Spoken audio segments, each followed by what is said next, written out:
Truckers in the Freedom Convoy defying Justin Trudeau's orders to clear the U.S.-Canada bridge by midnight.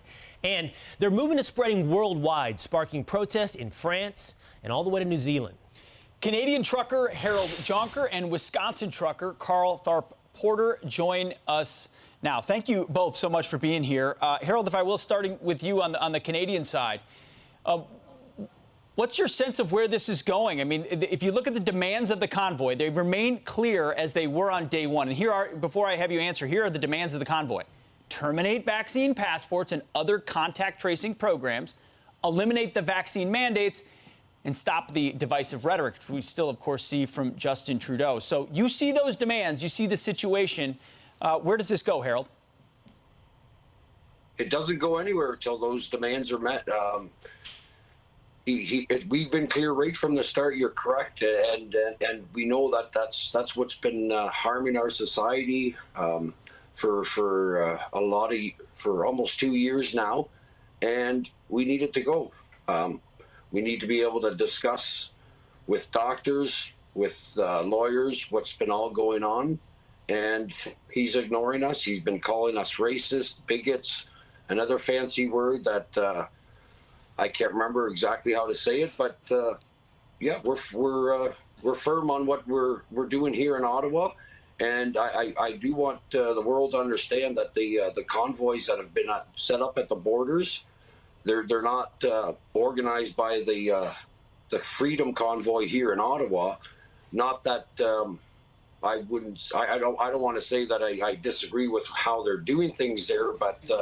They are a separate organization, and it's I think the support we're getting from convoys that have started around the world has been humbling and mind-boggling. But yeah.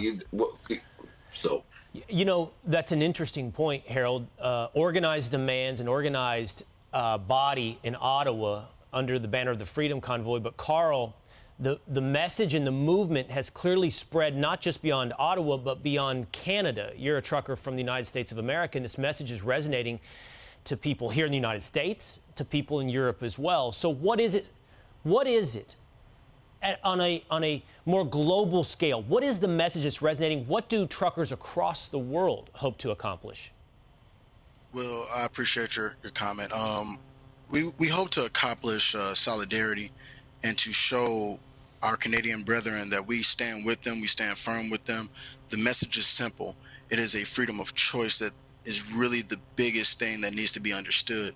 To be misheard or not heard at all is by far one of the worst things that you can do to a people as a whole.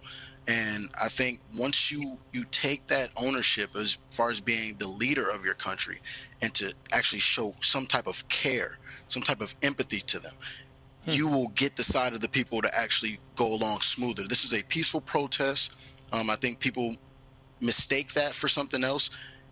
There's others on the other side that have shown, hostility towards these guys. And I have to say publicly, stop. If you don't understand, just stop and ask. Talk to a trucker.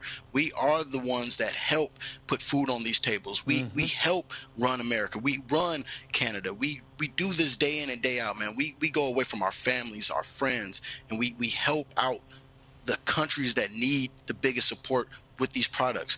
This is not the time to shun us. This is the time to hear us. So we say Freedom Convoy 2022, America supports you. All right, that's all I'm going to say to you Canadians out there. We support you. Carl, really well said. Let me stick with you real quick. Do you believe there'll be an American convoy, and would you be a part of it? I've heard rumblings. And I'm down for whatever. I'm an American through and through. I understand that it's God, country, and family. So anything that's going to object to my freedoms, I'm going to go against that. I go against tyranny of government, and I'm here to stand firm with anybody that is looking for freedom. Like I said, I appreciate choice. And Will, I want to say I'm proud of you, man, because I've seen you from your rise from ESPN. Excuse me. I've seen you on your rise, and you've always been well well outspoken, and I just want to say keep doing what you're doing, and thank you, Fox News, for having me on. Oh, Carl, and thank you, appreciate Harold, it. for also talking to me. You're right, brother. We appreciate that. I appreciate that. I'm sure Harold appreciates that as well, Carl. We'll talk more, hopefully. Harold, let me end Yes, with you. How do you see this playing out? If you look at the situation on the ground in Ottawa, how does it end? Does Trudeau meet your demands? Does he bring in more force to break up the protest? How does it end, Harold? Yeah, it's pretty simple. I'll be going home when we have our freedom of choice again on this vaccine mess, and we'll be here till the bitter end. The Army has already said that they're not coming in. Tow truck companies are not coming to tow us because they're not going to tow their customers, and the Canadian public has supported us with hugs, smiles, and high fives for a week, and they've supported us with food and fuel. Anything and everything that has been thrown at us has been handled with professionalism by the truckers, by our supporters, by the command center. It's just been amazing and humbling how through all this you can see God's hand in it, that this is going to work. We're not going home till the mandates and the lockdowns are gone.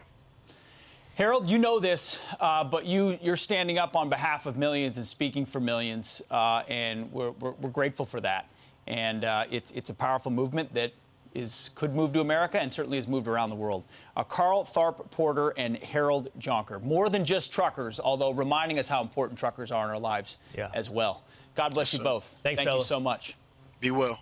Thank you.